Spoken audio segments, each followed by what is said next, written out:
ಇಂದೇ ಡೌನ್ಲೋಡ್ ಮಾಡಿ ಮತ್ತು ನಿಮ್ಮ ನೆಚ್ಚಿನ ಶೋಗಳನ್ನು ಆನಂದಿಸಿ.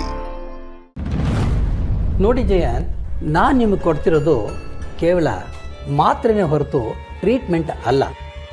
ಅದರಿಂದ ಎಲ್ಲ ಗುಣ ಆಗುತ್ತೆ ಅಂತ ನೀವು ಅಂದ್ಕೋಬೇಡಿ. ಅರ್ಧ ಮಾತ್ರೆಯಿಂದ ಗುಣ ಆದರೆ ಇನ್ನರ್ಧ ನಿಮ್ಮ ಮನಸ್ಸಿಂದ ಗುಣ ಆಗಬೇಕು. ಆದರೆ ಡಾಕ್ಟರ್, ನನ್ನ ಮನಸ್ಸು ಕಂಟ್ರೋಲಿಗೆ ಬರ್ತಾ ಇಲ್ಲ ಅಂತ ತಾನೇ ಹೇಳ್ತಾ ಇರೋದು. ನೋಡಿ, ನಿಮ್ಮ ಮನಸ್ಸು ನಿಮ್ಮ ಕಂಟ್ರೋಲ್ಗೆ ಬರಬೇಕಾದರೆ ನೀವು ಮೊದಲು ಇಲ್ಲಿಂದ ಅಂದರೆ ಈ ಜಾಗದಿಂದ ದೂರ ಸರಿಬೇಕು, ಬೇರೆ ಬೇರೆ ಜನಗಳನ್ನ ಬೆರಿಬೇಕು, ಹೊಸ ಹೊಸ ಸ್ಥಳಗಳನ್ನು ವೀಕ್ಷಿಸಬೇಕು.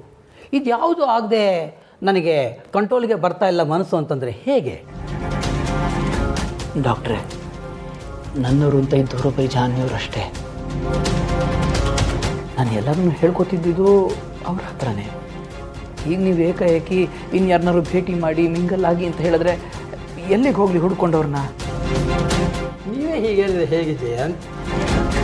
ನಿಮಗೆ ಗೊತ್ತಿಲ್ಲದೆ ಹೋದರೆ ಏನಂತೆ? ಅಲ್ಲ, ಅವ್ರಿಗಾದರೂ ಒಂದಷ್ಟು ಜನ ಗೊತ್ತಿರ್ತಾರಲ್ವ, ಅವ್ರನ್ನೆಲ್ಲ ಒಟ್ಟಿಗೆ ಒಂದು ಕಡೆ ಸೇರಿಸಿ ಈ ಶ್ರದ್ಧಾಂಜಲಿ ಸಭೆಯನ್ನು, ಸಂತಾಪ ಕೂಟನ್ನು ಏರ್ಪಡಿಸಿ.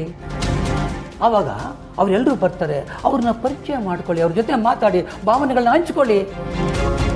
ಇದ್ಯಾವುದು ಆಗದೆ ನನಗೆ ಒಳ್ಳೇದಾಗಬೇಕು ಅಂದರೆ ಆಗುತ್ತಾ? ಯೋಚನೆ ಮಾಡೋಡಿ. ತುಂಬ ತುಂಬ ತೊಂದರೆಗೆ ಒಳಪಡಬೇಕಾಗುತ್ತೆ ನೀವು. ನೋಡಿ ಡಾಕ್ಟ್ರೇ, ಮಾತ್ರೆ ತೊಗೊಳ್ಳಿ ಅಂತ ಹೇಳಿದ್ರಿ, ತೊಗೊಂಡಾಯ್ತು. ಫೋಟೋ ಇಟ್ಟು ನೋಡಿ ಅಂತ ಹೇಳಿದ್ರಿ, ಅದು ಮಾಡಾಯ್ತು. ಈಗ ಸಂತಾಪ ಸಭೆ, ಶ್ರದ್ಧಾಂಜಲಿ ಅಂತೆಲ್ಲ ಹೇಳ್ತಾ ಇದ್ದೀರಾ, ಅದನ್ನು ಮಾಡ್ತೀನಿ. But I am still very confuse. ನನಗೆ ಏನು ಸರಿ ಏನು ತಪ್ಪು ಗೊತ್ತಾಗ್ತಾ ಇಲ್ಲ. ನೋಡಿ ಜಯಂತ್, ಇಲ್ಲಿ ಕನ್ಫ್ಯೂಸೇ ಬೇಕಾಗಿಲ್ಲ.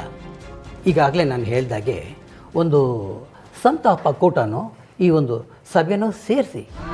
ನಿಮಗೆ ಗೊತ್ತಿಲ್ಲದೆ ಹೋದ್ರೂ ಅವರಿಗೆ ಅಂದರೆ ನಿಮ್ಮ ಹೆಂಡತಿಗೆ ಗೊತ್ತಿರತಕ್ಕಂಥ ಜನ ಒಂದಷ್ಟು ಜನ ಇದ್ದೇ ಇರ್ತಾರೆ. ಅವ್ರನ್ನ ನೀವು ಜೊತೆಯಲ್ಲಿ ಬೆರೀರಿ. ಅವಾಗೇನಾಗುತ್ತೆ ಹೇಳಿ?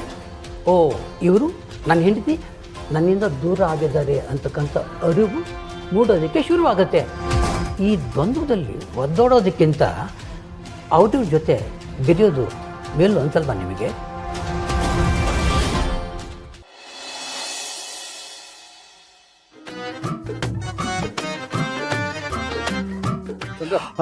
ಮಧ್ಯಾಹ್ನ ದುಡ್ಡು ರೆಡಿ ಮಾಡ್ಕೊಂಡ್ಯಾ? ಸದ್ದು, ಈ ಸತಿ ದುಡ್ಡು ಕೊಡೋದು ಬೇಡ ಅಂತ ನನ್ನ ಹೆಂಡತಿ ಹೇಳ್ತಿದ್ದಾಳೆ. ನಿನಗೇನಾದ್ರೂ ಬುದ್ಧಿಗಿದ್ದಿ ಇದೆಯಾ? ಈ ವಿಷಯನ ಯಾರಾದರೂ ಹೆಂಡತಿಗೆ ಹೇಳ್ತಾರೇನಾ? ನಾನು ಹೆಂಡತಿ ಹತ್ರ ವ್ಯವಹಾರನೇ ಇಟ್ಕೊಳ್ಳಲ್ಲ. ಬಂದಿದ್ದ ಲಾಭದಲ್ಲಿ ಏನಾದ್ರು ತೊಗೊಂಡೋಗಿ ಕೊಟ್ಟು ಖುಷಿ ಪಡಿಸೋದು ಅಷ್ಟೇ ನಮ್ಮ ಕೆಲಸ. ನೀನು ಹೇಳೋದು ನಿಜಾನೇ ಸಂತು. ಆದರೆ ನನ್ನ ಹತ್ರ ದುಡ್ಡಿಲ್ಲದೆ ಇರುವಾಗ ಸಹಾಯ ಮಾಡೋದೇ ಅವಳು. ಈ ಸತಿ ದುಡ್ಡು ಕೊಡೋದು ಬೇಡ ಅಂತಿದ್ದಾಳಪ್ಪ. ಬೇಡ ಅಂತ ಆ ದುಡ್ಡನ್ನ ಮನೇಲಿ ಇಟ್ಕೊಂಡ್ರೆ ಲಾಭ ಹೇಗೆ ಸಿಗುತ್ತೆ? ಆ ದುಡ್ಡೇನು ಮೊಟ್ಟೆ ಇಡುತ್ತೆ? ಬಂದಿದ್ದ ಲಾಭದಲ್ಲಿ ಏನಾದ್ರು ತೊಗೊಂಡೋಗಿ ಕೊಡೋದು ಬಿಟ್ಟು ಇಷ್ಟೆಲ್ಲ ನೀನೇ ಮಾಡಿ ನೀನೇ ನನಗೆ ವೇದಾಂತ ಹೇಳ್ತಿದ್ಯಲ್ಲಪ್ಪ. ಅದು ಹಂಗಲ್ಲ ಸಂತು. ದೀಪಾವಳಿ ಹಬ್ಬ ಬೇರೆ ಬರ್ತಿದ್ಯಲ್ಲ, ಖರ್ಚು ಜಾಸ್ತಿ ಇರುತ್ತೆ. ಈ ಸಲ ಬೇಡ, ಮುಂದಿನ ಸಲ ಕೊಡಿ ಅಂತ ಹೇಳ್ತಿದ್ದಾಳೆ. ಈಗಿರೋ ಬರೋದೆಲ್ಲ ಕೊಟ್ಬಿಟ್ಟು ಆಮೇಲೆ ಹಬ್ಬಕ್ಕೆ ಇನ್ನೊಬ್ರ ಹತ್ರ ಕೈ ಚಾಚಿ ಸಾಲಕ್ಕೆ ಬೇಡ್ಕಂತ ನಿಂತ್ಕೊಳ್ಳೋದು ಬೇಡ ಅನ್ನೋದು ಅವಳು ವಾದ. ನನಗೂ ಸರಿ ಅನಿಸಿ ನಾನು ಸುಮ್ಮನಾಗ್ಬಿಟ್ಟೆ. ಒಟ್ಟಲ್ಲಿ ಹೆಂಡತಿ ಮಾತನ್ನ ಚೆನ್ನಾಗಿ ಪಾಲಿಸ್ತಾ ಇದೆಯಾ ಅಂತ ಅನಿಸುತ್ತೆ. ನೋಡ, ಈ ಹೆಂಡತಿಯರನ್ನ ವ್ಯವಹಾರಕ್ಕೆ ಸೇರಿಸ್ಕೋಬಾರ್ದು.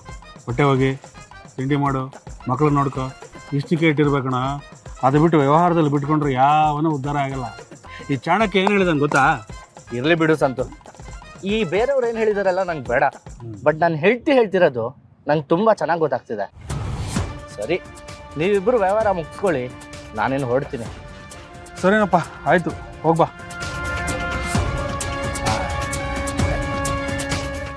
ಜಗತ್ತಲ್ಲಿ ಹೆಂಡತಿ ಮಾತು ಕೇಳಿ ಯಾವನ ಉದ್ಧಾರ ಆಗಿದೆ ಇದ್ದರೆ ನನ್ನ ಥರ ಚೆನ್ನಾಗಿರ್ಬೇಕು. ಈ ನನ್ನ ಮಗ ಈ ರೀತಿ ಕೈ ಎತ್ತಾನೆ ಅಂತ ನಂಗೆ ಚೆನ್ನಾಗಿ ಗೊತ್ತಿತ್ತು. ಅದಕ್ಕೆ ನನ್ನ ದುಡ್ಡನ್ನ ಜೋಪಾನವಾಗಿ ತಂದಿದ್ದೀನಿ. ಈಸಿಯಾಗಿ ಬರೋ ದುಡ್ಡನ್ನು ಎಡಗಾಲಲ್ಲಿ ಹೋಗಿ ಹೋದ. ಹೋಗಿ. ನಮಸ್ತೆ ಸರ್. ನಿಮಗೋಸ್ಕರ ಕಾಯ್ತಿದ್ದೆ ಸರ್. ಚೆನ್ನಾಗಿದ್ದೀರಾ? ಚೆನ್ನಾಗಿದ್ದೀನಿ ಸರ್. ದುಡ್ಡು ತಂದಿದ್ದೀರಾ? ತಂದಿದ್ದೀನಿ ಸರ್, ತಂದಿದ್ದೀನಿ.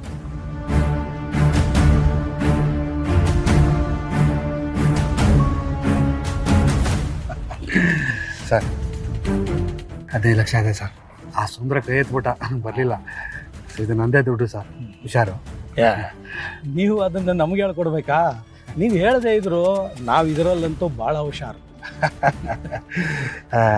ಯಾವಾಗ ವಾಪಸ್ ಕೊಡ್ತೀರಾ ಸರ್? ನೋಡಿ, ಈ ಸರಿ ಕನ್ಸೈನ್ಮೆಂಟು ತುಂಬ ದೊಡ್ಡದು. ಒಂದೆರಡು ದಿನ ಆಗ್ಬೋದು. ಅಷ್ಟು ಮುಂಚೆ ಏನಾದರೂ ಆಯಿತು ಅಂತಂದರೆ ನಾನೇ ನಿಮಗೆ ಫೋನ್ ಮಾಡಿ ತಂದುಕೊಡ್ತೀನಿ. ಏನು ತೊಂದರೆ ಇಲ್ಲ ತಾನೆ? ಏನು ಸಂತೋಷ್ ಅವರೇ ಹಿಂಗೆ ಮಾತಾಡ್ತೀರಾ? ನಿಮ್ಗೆ ಅಷ್ಟು ಅನುಮಾನ ಇತ್ತು ಅಂತಂದರೆ ಬೇಡ ತಗೊಳ್ಳಿ.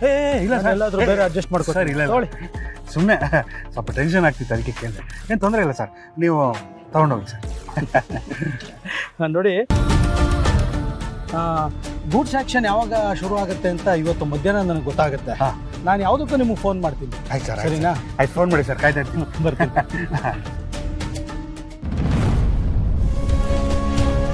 ಹೆಂಗೋ ಫೈನಾನ್ಷಿಯರಿಂದ 10 ಲಕ್ಷ ಅರೇಂಜ್ ಆಯಿತು. 5 ಲಕ್ಷ ಲಾಭ ಸಿಗುತ್ತೆ. 5 ಲಕ್ಷನ ಡಬಲ್ ಮಾಡಿಕೊಂಡು ಹೇಗಾದ್ರೂ ಮಾಡಿ ಒಂದು ಸೈಟ್ ತೊಗೊಂಡ್ಬಿಡ್ಬೇಕು. ಸೈಟ್ ಬೇಡ, ಯಾರಾದರೂ ಮ್ಯೂಚುವಲ್ ಫಂಡನ್ನು ಇನ್ವೆಸ್ಟ್ ಮಾಡಿದ್ರೆ ಒಳ್ಳೇದು ಅನಿಸುತ್ತೆ. ಅದು ಲಾಭ ಸಿಗೋದು ಲೇಟ್ ಆಗುತ್ತೆ. ದಿಢೀರಂತ ಸಿಗುವಂಥದ್ದು ಏನಾದರೂ ಮಾಡಬೇಕು. ಏನ್ರಿ ನಿದ್ದೆ ಮಾಡಲ್ವಾ? ಯಾಕೆ ಹಿಂಗೆ ಓಡಾಡ್ತಾ ಇದ್ದೀರಾ? ನಿದ್ದೆ ಬರಲ್ಲ ಕಣೆ, ನನ್ನ ತಲೆನಲ್ಲಿ ಸಾವಿರ ಐಡಿಯಾಗಳು ಓಡಾಡ್ತಿದೆ. ಮಲ್ಕೊಂಡಿದ್ದವ್ರು ಎದ್ರ ಕೆಟ್ಟ ಕನಸು ಏನಾದರೂ ಬಿತ್ತ? ಕೆಟ್ಟ ಕನಸಲ್ಲ ಕಣೆ, ದುಡ್ಡು ಸಿಗ್ತಾ ಇದೆ. ಮುಂದೆ ನಾನು ದೊಡ್ಡ ಶ್ರೀಮಂತ ಆಗ್ತೀನಿ. ಆ ದುಡ್ಡನ್ನೆಲ್ಲ ಏನು ಮಾಡೋದು ಅಂತ ಯೋಚನೆ ಮಾಡ್ತಾ ಇದ್ದೀನಿ, ಗೊತ್ತಾ? ನಾನು ಸತ್ಯವಾಗ್ಲೂ ಹೇಳ್ತಿದ್ದೀನಿ, ನಾಳೆ ಬೆಳಿಗ್ಗೆ ಆಗ್ತಿದ್ದಂಗೆ ನಿಮ್ಮನ್ನು ಕರ್ಕೊಂಡು ಹೋಗಿ ಒಂದು ಯಂತ್ರ ಕಟ್ಟಿಸ್ಕೊಂಡು ಬರ್ತೀನಿ. ನೀವು ಆಡ್ತಾ ಇರೋದು ನೋಡಿದ್ರೆ ನಂಗೆ ನಿಜವಾಗ್ಲೂ ಭಯ ಆಗ್ತಿದೆ ರೀ. ನಾನು ಮುಂದಿನ ಭವಿಷ್ಯದ ಬಗ್ಗೆ ಯೋಚನೆ ಮಾಡ್ತಾ ಇದ್ದೀನಿ, ನೀನು ನನ್ನ ಹುಚ್ಚ ಅನ್ನೋ ಥರ ನೋಡ್ತಿದ್ಯಲ್ಲ. ಹುಚ್ಚ ಅಲ್ಲದೆ ಮತ್ತಿನ್ನೇನ್ರಿ ಅನ್ಬೇಕು ನಿಮಗೆ? ಅದು ಯಾವುದೋ ಹೊಸ ದುಡ್ಡಿನ ಭೂತ ಮೆಟ್ಕೊಂಡಿದೆ ನಿಮಗೆ. ಯಾವಾಗ ನೋಡಿದ್ರು ದುಡ್ಡು ದುಡ್ಡು ದುಡ್ಡು ದುಡ್ಡು ಅಂತ ಬಡ್ಕೋತಾ ಇರ್ತೀರಾ. ನೀವು ಇದೇ ಥರ ಆಡ್ತಾ ಇದ್ರೆ ಇನ್ನೊಂದು ಸ್ವಲ್ಪ ದಿನದಲ್ಲಿ ರೋಡಲ್ಲೆಲ್ಲ ಹುಚ್ಚನ್ ಥರ ದುಡ್ಡು ದುಡ್ಡು ಅಂದ್ಕೊಂಡು ತಿರ್ಗಾಡ್ತಿರ್ತೀರಾ, ನೋಡ್ತೀರಿ. ಏನೇ ನೀನು ಬಾಯಿ ಬಂದಂಗೆ ಮಾತಾಡ್ತೀಯಲ್ಲ?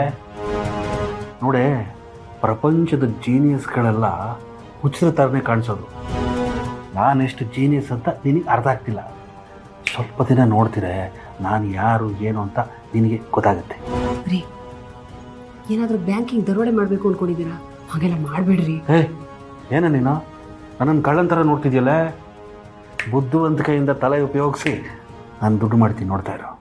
ನನಗನ್ಸುತ್ತೆ ನೀವು ನಿದ್ದೆಗೆಟ್ಟು ಹೀಗೆಲ್ಲ ಆಡ್ತಿದ್ದೀರಾ ಅಂತ. ನೀವು ಹೋಗಿ ಮಲ್ಕೊಳ್ಳಿ ಮೊದಲು. ತಲೆಯಲ್ಲಿ ಐಡಿಯಾಗಳು ಹಕ್ಕಿ ಥರ ಹಾರಾಡ್ತಿದೆ, ನಿದ್ರೆ ಮಾಡುವಂತಿದೆ. ನೋಡೇ, ನಾನು ಚೆನ್ನಾಗಿ ದುಡ್ಡು ಮಾಡ್ತೀನಿ. ಈ ಥರದ 10 ಸೈಟ್ ತೊಗೋತೀನಿ, ಅಷ್ಟು ಮನೆ ಕಟ್ಟಿಸ್ತೀನಿ. ಆಮೇಲೆ ಬಾಡಿಗೆ ದುಡ್ಡಲ್ಲಿ ಜಮ್ಮಂತ ಆರಾಮಾಗಿರ್ತೀನಿ. ಓಕೆ? ಲಕ್ಷ್ಮೀ ನಿವಾಸ ಲಕ್ಷ್ಮೀ